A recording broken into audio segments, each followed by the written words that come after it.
cafe lights stay on after the museum closes. Marble halls lie quiet beyond the glass. Rain has darkened the steps outside. No one is coming down for coffee now. The room is small compared to the atrium, warm compared to the stone, still carrying the shape of the day. Chairs are turned upside down on most of the tables. Black legs point upward. Round seats catch a little gold from the counter lamps. One table near the window is different. Its chairs are still on the floor. A folded museum brochure rests there beside a sugar jar. No one cleared that table completely. The cafe kept it as it was left. That makes the room feel real. The brochure shows a painting on the front. Dark water, a pale sky, a ship near the edge. The colors are hard to see in this light. Only the shape of the picture remains. The paper has softened at one corner from damp air. At the counter, 2 pastry domes sit empty. A few crumbs remain on a tray beneath one of them. Not many, just enough to show that the day happened here. Behind the glass, the espresso machine is dark. A clean towel hangs over one handle. It has dried into a stiff fold. Milk pitchers rest upside down on a rubber mat. Their bases catch the lamp once, then the shine falls away. A chalkboard menu remains above the bar. Espresso, soup, tea. The word scone is partly rubbed out at the edge. The board does not need fixing tonight. It only hangs there over the quiet counter, a leftover sign from busier hours. At the register, the screen is black. A card reader stands beside it with its cable tucked behind the base. A little square of receipt paper shows at the printer slot. It does not feed forward. It does not need to. The machine is done for the night. The museum begins just beyond the cafe rail. Tall marble floor, stone columns, a wide stair rising toward darker rooms. From the cafe, the hall looks larger than it did during the day. Empty space does that. So does evening light. A security desk lamp glows far across the atrium. It is too distant to warm anything here. It only proves the building is still awake in some quiet way. Near the window, the glass holds faint reflections of the counter. Cups, a lamp, the top edge of the pastry case. Behind the reflections, Boston stays wet and dark. Streetlights sit in rain on the pavement. A cab passes once at the far curb. Its color moves over the glass and is gone. The cafe returns to itself. A shelf near the back wall holds stacked cups and saucers. One cup has been turned slightly away from the others. The handle points toward the wall. That small change makes the whole shelf feel human. Not arranged, only finished and left. Beside the cups, tea tins stand in a row. Earl Grey, mint, chamomile. The labels are cream-colored and plain. A spoon tray sits beneath them. Several spoons are lined up well. One rests across the others at an angle. marble floor of the museum shines beyond the cafe boundary. Inside the cafe, the tile is darker and warmer. A narrow brass strip between the two catches the light. The strip runs straight across the opening, like the line between one mood and another. Stone hall and cafe, echo and cloth, distance and closeness. At the side window, rainwater gathers in the old frame and slips down. The sound does not reach the room, only the sight of it. A coat hook near the service door is empty now. During the day, an apron might hang there. Tonight, there is only the shape of the hook against pale wall paint. A small wall clock sits above the service shelf. The hands move. The room does not respond. The day is over here. That much is clear from the chairs, the dark machine, the empty domes, the folded towel. But the cafe does not feel shut down. It feels paused, as if the first cup tomorrow is already somewhere inside it. Still invisible, still hours away. At the nearest chair, one rubber foot has worn pale from the tile. A tiny arc of scuff marks bends under it. The marks stay where they are. At the far end of the counter, a glass jar holds wrapped biscotti. Only 3 remain. They lean against one another in quiet angles. The lid is closed. The paper wrappers catch a little lamplight, then go dull again. Beyond the rail, the museum hall keeps its marble silence. Inside the cafe, a cooler hums under the counter. Low, even, forgettable. The room does not ask for anything. Part 2. The service door to back opens to a narrow prep room. It is closed now. A strip of light shows under it.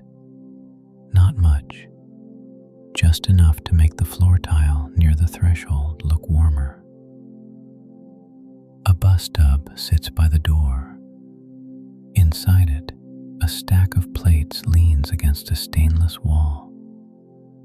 A spoon lies across the top plate, not fully washed in appearance, only set aside. The room does not mind. It holds unfinished things gently. On the side counter, a breadboard stands on edge to dry. Knife marks cross it in pale lines. A damp cloth is folded beside the sink. One corner of the cloth hangs over the steel lip. It has darkened with water. It stays where it slipped. The sink is empty now. No tap runs. Only a faint ring shows where foam had dried and been wiped away. Above it, a metal shelf holds syrups and stacked paper cups. Hazelnut, vanilla, caramel. The labels are small and practical. One bottle is lower than the others. Not empty, just used more often. The prep room has a different sound from the cafe. Less open, more tucked away. A small refrigerator hums beneath the counter. A vent clicks once. Then everything returns to that soft kitchen quiet. Back in the main room, the tables keep their turned chairs. The one uncleared table still holds its brochure and sugar jar. The brochure has shifted by almost nothing, maybe from air, maybe from the day settling out of the room. The museum beyond the rail remains dim and wide. A statue pedestal stands in the hall, though the sculpture itself is out of sight from here. Only the base is visible. White stone, sharp edges, one side in shadow. That is enough to make the hall feel larger than the cafe again.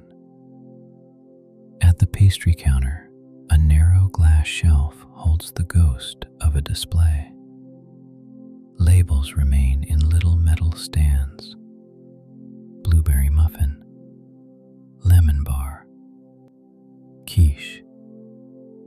No pastry sits behind them now. Only the names remain. The names feel calm without the things they describe, like signs after an event has already passed. A small bell near the register has been turned sideways. Its chrome top reflects the lamp and part of the menu board. It never rings tonight. At the cafe entrance, the brass strip across the floor takes a longer line of light now. It reaches from one tile seam to another and stops. No shoe crosses it. One brochure rack near the museum side still holds exhibition cards. The top card shows a marble bust in profile. Rain from outside has curled the very edge of the paper. Not enough to ruin it, only enough to make it soft. Far out in the hall, a mop bucket stands near a column, yellow against gray-white marble. Its presence makes the whole building feel recently tended, not abandoned. The same is true of the cafe. A towel left to dry. A spoon not put away quite right. 3 biscotti in a glass jar. Nothing perfect, nothing neglected, only closed. A framed print hangs near the back table. It shows the museum in winter from the outside. Steps under snow. Flags stiff in cold wind. The cafe windows bright behind the glass doors. Tonight there is only rain. No snow. No flags visible from here. Yet the print belongs. A napkin dispenser near the print has one napkin pushed farther out than the others. The edge makes a white square in the dim room. Too small to matter. Still visible. At the cooler door, a magnet holds a delivery note. The paper lists milk, oranges, paper lids. The handwriting below says Friday. No one removes the note tonight. It stays under the magnet and waits for morning. A cup rack hangs above the espresso machine. The cups rest upside down. Their white bottoms make a soft row under the shelf. One cup has a hairline stain where coffee once dried and was washed away. The mark is pale and permanent. It does not hurt the cup. It makes it believable. Beyond the glass, Boston keeps raining. Streetlight, headlight, wet stone. Then darkness again.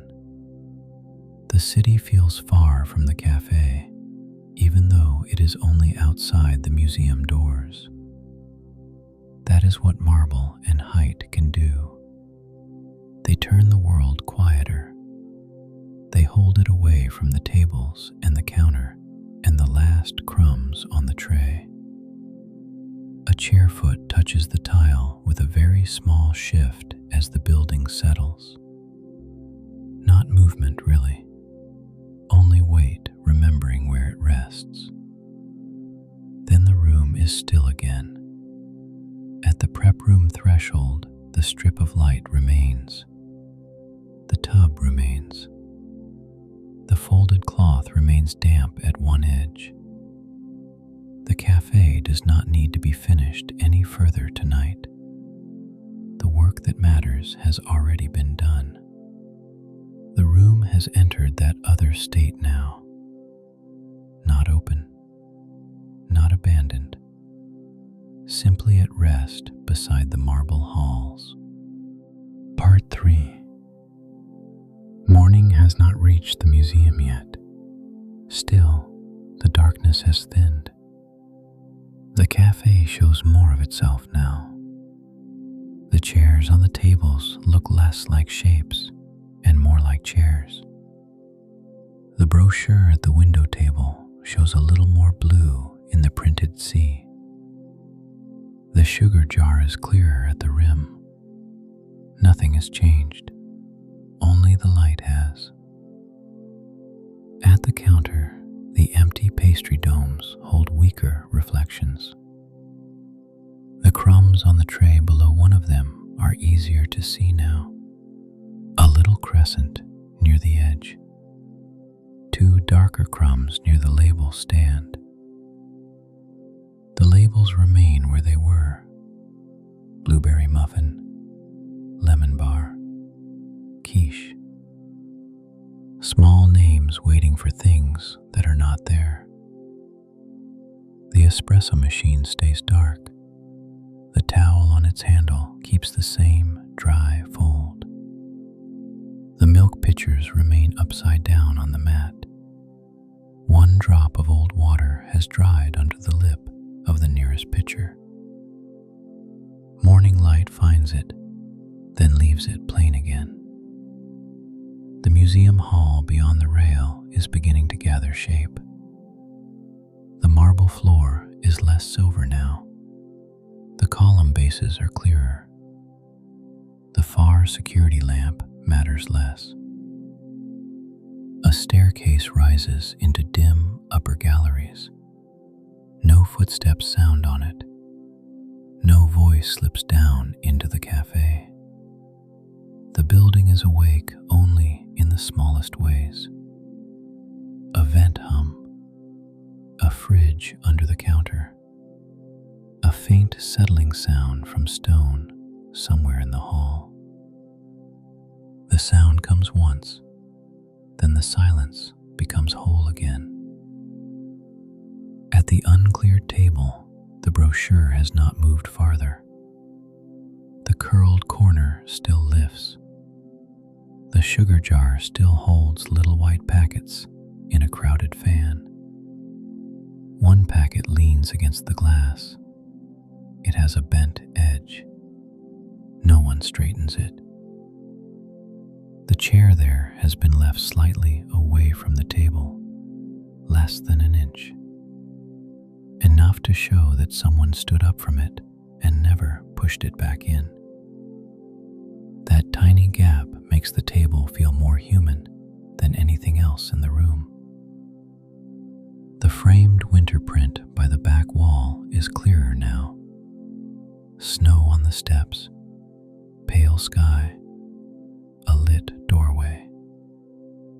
The print holds another season entirely. Still, it belongs in this wet, quiet morning. At the prep room door, the line of light is unchanged. The bus tub is unchanged. The spoon still lies across the top plate. The folded cloth still darkens at one corner. The sink remains empty. A clean steel surface waits under the shelf. The syrup bottles stand in a simple row. Hazelnut, vanilla, caramel. The lower bottle is still lower than the others. Nothing here is trying to be beautiful. That is why the room works. A place like this is calm because it has already been used. Because hands have set things down. Because someone forgot one detail and left another just right. At the cup shelf, The same white bottoms line the air above the machine. The pale coffee mark on one cup remains. The row is tidy, but not perfect. The bell by the register still rests on its side. Its curve now reflects more of the counter edge and less of the lamp. The change is slight. It matters only because nothing else is moving. Far outside, a first early truck rolls through the rain. The sound does not enter clearly. It reaches the hall as a low, passing softness. Then the museum keeps its distance from the street again. That distance is part of the cafe too. Marble, doors, echo, weather, city. All of it reduced before it reaches the tables. At the brochure rack, the exhibition cards remain stacked. The top one with the marble bust has kept its slight curl. The bust looks away from the cafe and into the dim hall. Near the cooler, the delivery note still hangs under the magnet. Milk, oranges, paper lids, Friday written beneath in dark pen. The paper does not flutter. The cooler hum stays low and regular. The note waits where it was pinned. The biscotti jar still holds 3. One wrapper has loosened near the end. The cookie inside remains straight and pale under the glass. At the entrance strip, the brass line across the floor is duller now. Morning has taken some warmth from the lamps. The light is flatter. The room remains kind. Soon the first chair will be turned down. Soon cups will be lifted from the rack. Soon the chalkboard will matter again. Not yet. For now, the cafe stays in this last, quiet hour beside the marble halls. Closed cases, dim lamps, a brochure left on a table, rain outside the museum doors. Nothing opens yet. Nothing needs to be sold. The room is already enough. At the back, a small wall clock keeps moving over the prep door. The hands are plain black. No one checks them. The museum keeps its height. The cafe keeps its warmth. Between them, this small room waits for morning without asking for it.